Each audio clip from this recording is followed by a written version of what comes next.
एक घड़ी भर के लिए रोज 24 घड़ी में से इस भीतर की खोज के लिए निकाल लें, 23 घंटे दे दें शरीर के लिए और 1 घंटा बचा लें अपने लिए, वो आदमी व्यर्थ जी रहा है जिसके पास 1 घंटा भी अपने लिए नहीं। वो आदमी जी ही नहीं रहा जो 1 घंटा भी अपनी इस भीतर की खोज के लिए नहीं लगा रहा, क्योंकि आखिर में जब सारा हिसाब होता है तो जो भी हमने शरीर के तल पर कमाया है वो तो मौत छीन लेती है, और जो हमने भीतर के तल पर कमाया है वही केवल मौत नहीं छीन पाती, वही हमारे साथ होता है। इसे ख्याल रखें कि मौत आपसे कुछ छीनेगी, उस समय आपके पास बचाने योग्य है कुछ भी? अगर नहीं है तो जल्दी करें और 1 घंटा कम से कम रोज क्षेत्रज्ञ की तलाश में लगा दें। इतना ही करें, बैठ जाएं घंटे भर कुछ भी ना करें, एक बहुत छोटा सा प्रयोग करें। इतना ही करें कि तादाद ना करूंगा घंटे भर, आइडेंटिफिकेशन ना करूंगा घंटे भर बैठ जाएं। पैर में चींटी काटेगी तो मैं ऐसा अनुभव करूंगा कि चींटी काटती है, ऐसा मुझे पता चल रहा है। मुझे चींटी काट रही है ऐसा नहीं। इसका यह मतलब नहीं कि चींटी काटते रहे और आप पकड़ के बैठे रहें, आप चींटी को हटा दें, लेकिन यह ध्यान रखें कि मैं जान रहा हूं कि शरीर चींटी को हटा रहा है। चींटी काट रही है यह भी मैं जान रहा हूं, शरीर चींटी को हटा रहा है यह भी मैं जान रहा हूं। सिर्फ मैं जान रहा हूं। पैर में दर्द शुरू हो गया बैठे बैठे तो मैं जान रहा हूं कि पैर में दर्द आ गया, फिर पैर को फैला लें। कोई जरूरत नहीं कि उसको अकड़ा के बैठे रहें और परेशान हो, पैर को फैला लें, लेकिन जानते रहें कि पैर फैल रहा है कष्ट के कारण, मैं जान रहा हूं। भीतर 1 घंटा एक ही काम करें कि किसी भी कृत्य से अपने को न जोड़ें और किसी भी घटना से अपने को न जोड़ें। आप एक 3 महीने के भीतर ही गीता के इस सूत्र को अनुभव करने लगेंगे, जो कि आप 30 जन्मों तक भी गीता पढ़ते रहें तो अनुभव नहीं होगा। 1 घंटा मैं सिर्फ ज्ञाता हूं, इसमें डूबे रहें। कुछ भी हो, पत्नी जोर से बर्तन पटक दे, क्योंकि पति जब ध्यान करे तो पत्नी बर्तन पटकेगी, या पत्नी ध्यान करे तो पति रेडियो जोर से चला देगा, अखबार पढ़ने लगेगा, बच्चे उपद्रव मचाने लगेंगे। जब बर्तन जोर से गिरे तो आप यही जानना कि बर्तन गिर रहा है, आवाज हो रही, मैं जान रहा हूं। अगर आपके भीतर धक्का भी लग जाए, शॉक भी लग जाए, तो भी आप ये जानना कि मेरे भीतर धक्का लगा, शॉक लगा, मेरा मन विक्षुब्ध हुआ, ये मैं जान रहा हूं। आप अपना संबंध जानने वाले से ही जोड़े रखना और किसी चीज से मत जोड़ने मत देना। इससे बड़े ध्यान की कोई प्रक्रिया नहीं, कोई जरूरत नहीं प्रार्थना की, ध्यान की, फिर कोई जरूरत नहीं। बस 1 घंटा इतना ख्याल कर लें, थोड़े ही दिन में यह कला आपको सध जाएगी। और बताना कठिन है कि कला कैसे सधती। आप करें, सध जाए तो ही आपको समझ में आएगा। करीब करीब ऐसा जैसे किसी बच्चे को साइकिल चलाना आप सिखाएं, तो बच्चा ये पूछे कि साइकिल चलना कैसे आता है, तो आप भला चलाते हो जिंदगी भर से तो भी नहीं बता सकते कैसे आता है। और बच्चा आपसे पूछे कि कोई तरकीब सरल में बता दे जिससे कि मैं पैर रखूं पैडल पे, साइकिल पे बैठूं और चल पड़ूं, तो भी आप कहेंगे कि नहीं, वो तरकीब सरल में नहीं बताई जा सकती। 10-5 दफे तू गिरेगा ही, उस गिरने में ही वो तरकीब निखरती, क्योंकि वो एक बैलेंस है जो बताया नहीं जा सकता। आखिर साइकिल 2 चाक पे चल रही है, एक संतुलन, पूरे वक्त शरीर संतुलित हो रहा है। जरा इधर साइकिल झुकती है तो शरीर दूसरी तरफ झुक जाता है, और संतुलन गति के साथ ही बन सकता है। अगर गति बहुत धीमी हो जाए तो संतुलन बिगड़ जाएगा, अगर गति बहुत ज्यादा हो जाए तो भी संतुलन बिगड़ जाएगा। तो 2 तरह के संतुलन हैं, एक तो गति की एक सीमा, और शरीर के साथ संतुलन की बाएं दाएं कहीं ज्यादा ना झुक जाए। आप भी नहीं बता सकते, साइकिल आप चलाते हैं, आप भी नहीं बता सकते कि आप कैसे करते हैं ये संतुलन, आपको पता भी नहीं चलता, ये कला आपको आ जाती है। 2-4 बार आप गिरते हैं, 2-4 बार गिर के आपको बीच बीच में ऐसा लगता है कि नहीं गिरे, थोड़ी दूर साइकिल चल भी गई, आपको भीतर संतुलन का अनुभव होना शुरू हो जाता। फिर एक दफा आदमी साइकिल चलाना सीख ले तो फिर जिंदगी में भूलता नहीं, सब चीजें भूल जाती। लेकिन 2 चीजें, तैरना और साइकिल चलाना, नहीं भूलते। सब चीजें भूल जाती हैं, जो भी आपने सीखी हैं भूल जाएंगी, फिर से सीखना पड़ेंगे। हालांकि दोबारा आप जल्दी सीख लेंगे, लेकिन सीखना पड़ेंगे। लेकिन साइकिल चलाना और तैरना 2 चीजें हैं जो आपने 50 साल तक भी न की हो, आप एकदम से बैठ जाएं साइकिल पर चलेगी। उसका कारण, तैरना और साइकिल चलाना एक ही तरह की घटना है, संतुलन। और वो संतुलन बौद्धिक नहीं है। वो संतुलन बौद्धिक नहीं, इसलिए आप बता भी नहीं सकते कि आप कैसे करते हैं। आप करके बता सकते कि मैं साइकिल चला के बता देता हूं, लेकिन क्या करता हूं ये मुझे भी पता नहीं। कुछ करते आप जरूर हैं, लेकिन वो करना इतना सुसंगठित है, इतना इंटीग्रेटेड है, आपका पूरा शरीर मन सब इतना समाविष्ट है उसमें। और वो आपने सिद्धांत की तरह नहीं सीखा है, वो आपने साइकिल पे गिर के, चला के, उठ के सीखा है। वो आप सीख गए हैं, वो आपकी कला बन गई। कला और विज्ञान में यही फर्क है। विज्ञान शास्त्र से भी सीखा जा सकता, कला सिर्फ अनुभव से सीखी जा सकती। विज्ञान किताब में लिख के दिया जा सकता है, कला लिख के नहीं दी जा सकती। इसलिए धर्म में गुरु का इतना स्थान। उसका स्थान इसीलिए है कि वो कुछ जानता है जिसको वो भी आपको कह नहीं सकता, वो भी आपको करवा सकता है। आप भी गिरेंगे, उठेंगे और एक दिन सीख जाएंगे। उसकी छाया में आप भयभीत ना होंगे, गिरेंगे तो भी डरेंगे ना। उसके भरोसे में, उसकी आस्था में आप आशा बनाए रखेंगे कि आज गिर रहा हूं तो कल चलने लगूंगा। उसकी छत्र छाया में आपको आसानी होगी कला सीख लेने की। ध्यान एक कला है, गहनतम कला है, और करने से ही आती। आप इस छोटे से प्रयोग को करें। एक घड़ी चाहे कुछ भी हो जाए, बहुत मुश्किल पड़ेगी, क्योंकि बार बार मन तादात्म्य कर लेगा। पैर में चींटी काटेगी और आप तत्क्षण समझेंगे कि मुझे चींटी ने काट लिया, और आपको पता भी नहीं चलेगा। आपका हाथ चींटी को फेंक देगा और आप समझेंगे कि मैंने चींटी को हटा दी। मगर थोड़े दिन कोशिश करने पर, साइकिल जैसा चलाने पे आदमी गिरेगा, उठेगा, बहुत बार तादात्म्य हो जाएगा, उसका मतलब आप गिर गए।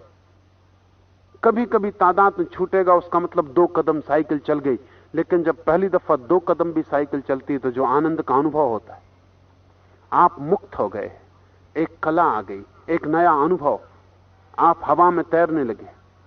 जब पहली दफा कोई 2 हाथ मारता है और तैर लेता है और पानी की ताकत से मुक्त हो जाता है और पानी अब डुबा नहीं सकता, आप मालिक हो गए, तो वो जो आनंद अनुभव होता है तैरने वाले को, वो जिन्होंने तैरा नहीं है उन्हें कभी अनुभव नहीं हो सकता।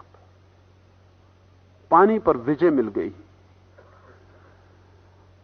जब आप ध्यान में तैरना सीख जाते हैं तो शरीर पर विजय मिल जाती, और वो गहनतम कला है। मगर आप करें तो ही ये हो सकता है।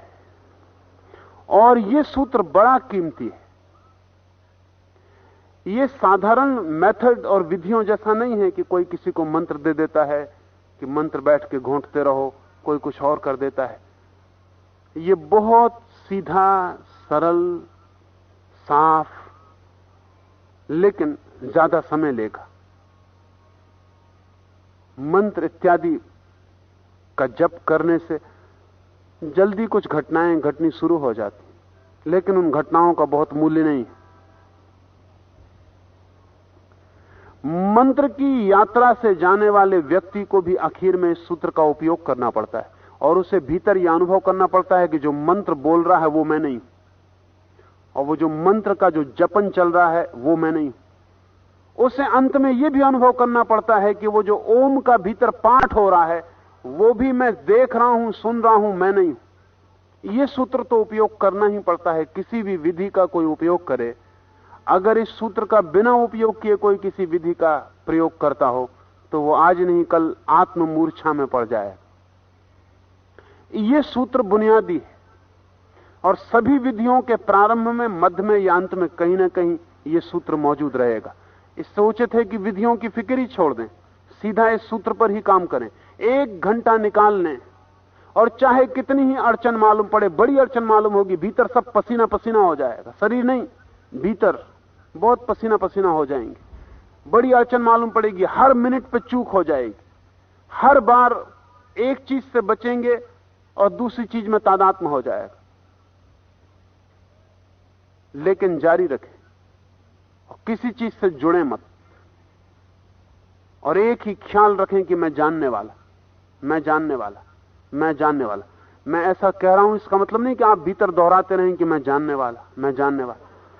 अगर आप ये दोहरा रहे हैं तो आप भूल में पड़ गए, क्योंकि ये दोहराने वाला शरीर ही है। ये अगर आप दोहरा रहे हैं तो इसको भी जानने वाला मैं हूं, जो जान रहा है कि ये बात दोहराई जा रही कि मैं जानने वाला, मैं जानने वाला। इसको भीतर बारीक काटते जाना है और एक ही जगह खड़े होने की कला सीखनी है कि मैं सिर्फ ज्ञान, शब्द में नहीं, ऐसा दोहराना नहीं है भीतर, ऐसा भीतर जानना है कि मैं ज्ञान हूं, और तोड़ना है सब तादात्म्य से। तो आपको पता चलेगा कि शरीर क्षेत्र है, शरीर के भीतर छिपे आप क्षेत्रज्ञ हैं, और ये जो क्षेत्रज्ञ हैं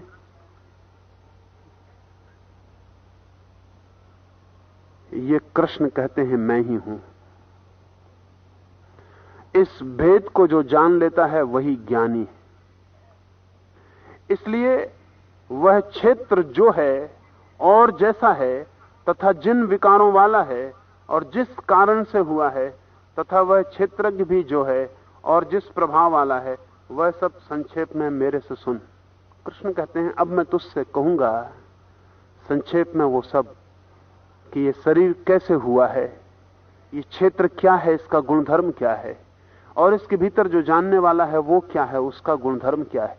लेकिन कृष्ण से इसे सुना जा सकता है, लेकिन कृष्ण से सुन के इसे जाना नहीं जा सकता।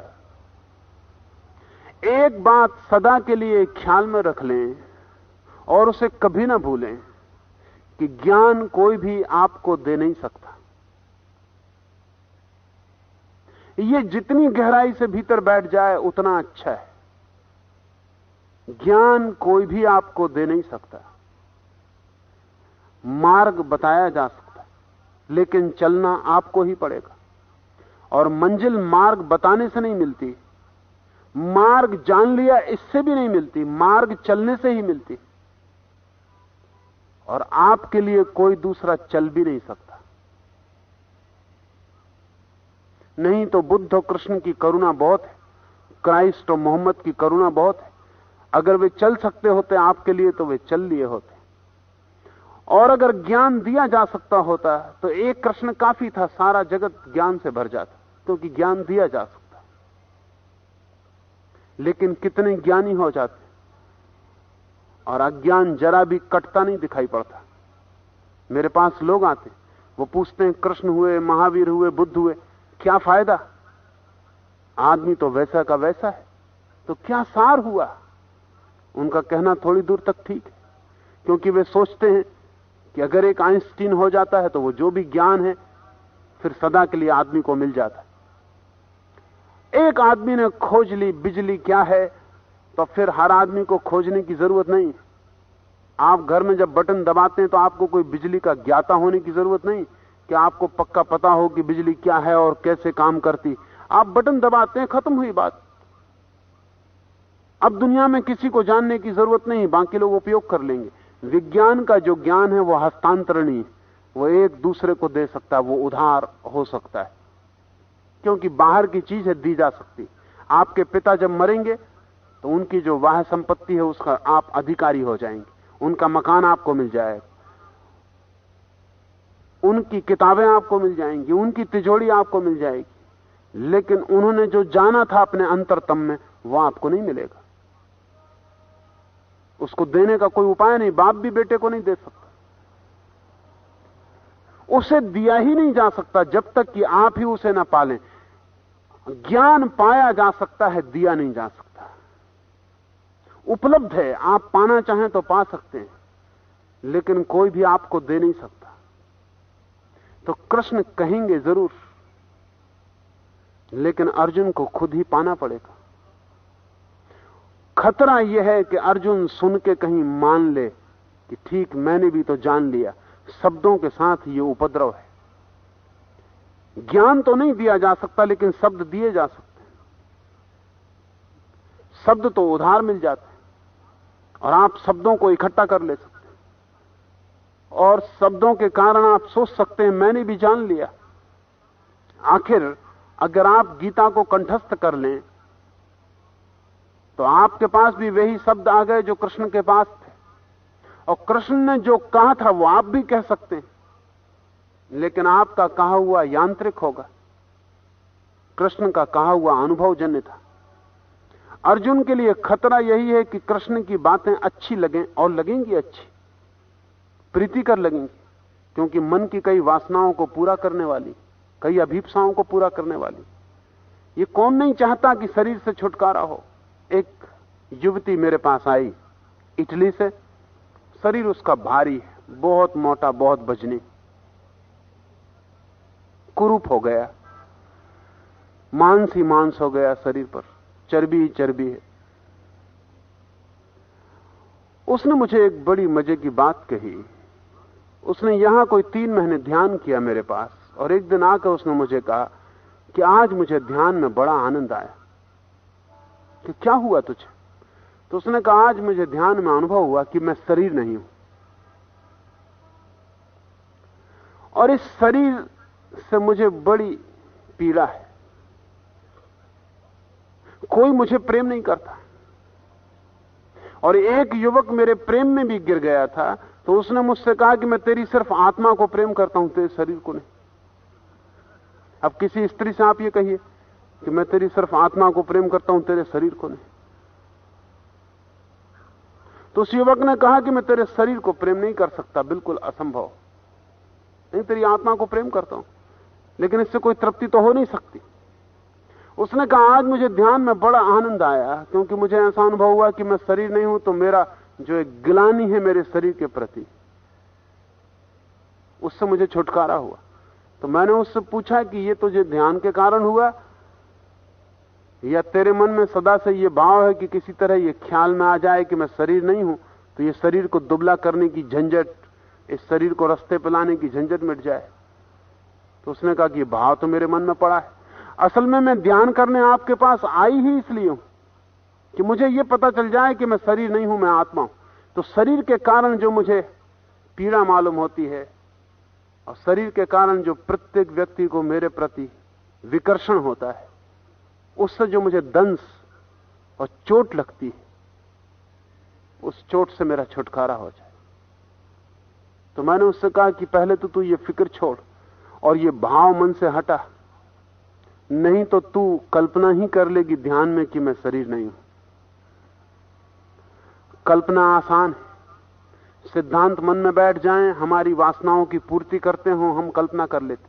शरीर से कौन दुखी नहीं? ऐसा आदमी खोजना मुश्किल है जो शरीर से दुखी ना हो। कोई ना कोई दुख शरीर में है ही।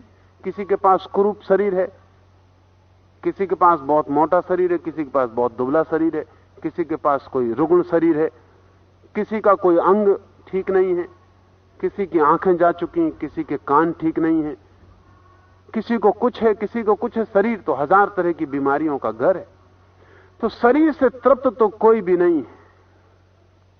इसलिए कोई भी मन में वासना रख सकता है कि अच्छा है पता चल जाए कि मैं शरीर नहीं हूं, मगर यह वासना खतरनाक हो सकती है। सिद्धांत की आड़ में यह वासना छिप जाए तो आप कल्पना भी कर ले सकते हैं कि मैं शरीर नहीं हूं, लेकिन उससे कोई सार ना होगा, कोई हल ना होगा, आप कहीं पहुंचेंगे नहीं, कोई मुक्ति हाथ नहीं लगेगी।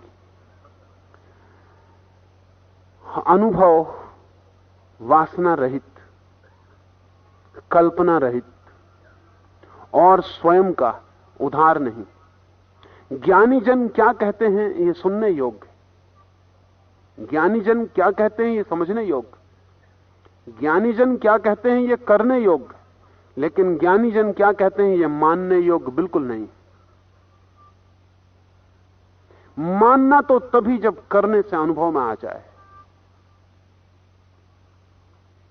ज्ञानी जन क्या कहते हैं उसे सुनना, हृदयपूर्वक सुनना, श्रद्धा से भीतर ले जाना, पूरा उसे आत्मसात कर लेना, उस खोज में भी लग जाना। वे क्या करने को कहते हैं उसे साहसपूर्वक कर भी लेना, लेकिन मानना तब तक मत जब तक अपना अनुभव ना हो जाए। तब तक समझना कि मैं अज्ञानी हूं और सिद्धांतों से अपने अज्ञान को मत ढांक लेना, और तब तक समझना कि मुझे कुछ पता नहीं है। ऐसा कृष्ण कहते हैं। कृष्ण से प्रेम है, इसलिए कृष्ण जो कहते हैं ठीक ही कहते होंगे, लेकिन ठीक ही है ऐसा तब तक मैं कैसे कहूं जब तक मैं न जान लूं।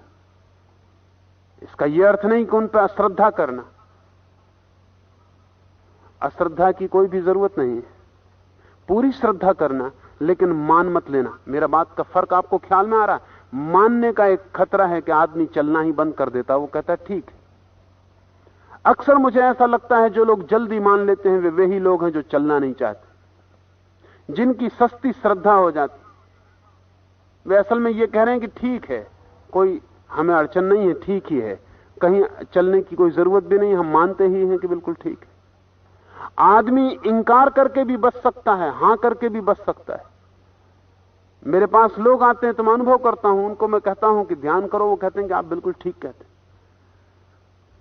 लेकिन जब वो कह रहे हैं बिल्कुल ठीक कहते हैं तो वो ये कहते हैं कि अब कोई करने की जरूरत नहीं, हमें तो मालूम ही है कि आप बिल्कुल ठीक कह रहे हैं। दूसरा आदमी आता है, वो कहता है कि नहीं, हमें आपकी बात बिल्कुल नहीं जचती।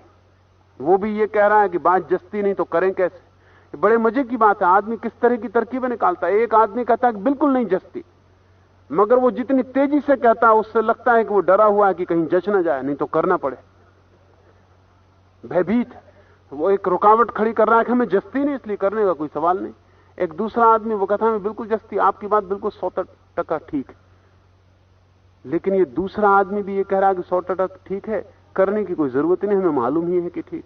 जो बात मालूम ही है उसको और मालूम करके क्या करना है। आदमी आस्तिक होके भी धोखा दे सकता है खुद को, नास्तिक होके भी धोखा दे सकता है। दोनों धोखे से बचने का एक ही उपाय है, प्रयोग करना, अनुभव करना। और जो भी इस रास्ते पर चलते हैं वे खाली हाथ नहीं लौटते, और जो भी इस रास्ते पर जाते हैं वे जरूर मंजिल तक पहुंच जाते हैं, क्योंकि ये रास्ता खुद के ही भीतर ले जाने वाला है, और ये मंजिल कहीं दूर नहीं, खुद के भीतर ही छिपी। 5 मिनट बैठेंगे, कोई बीच से उठे ना, 5 मिनट कीर्तन में लीन होकर सुने और फिर जाएं। कोई भी व्यक्ति बीच में उठे ना, और जो मित्र बैठे हैं वे भी बैठ के कीर्तन में साथ दें।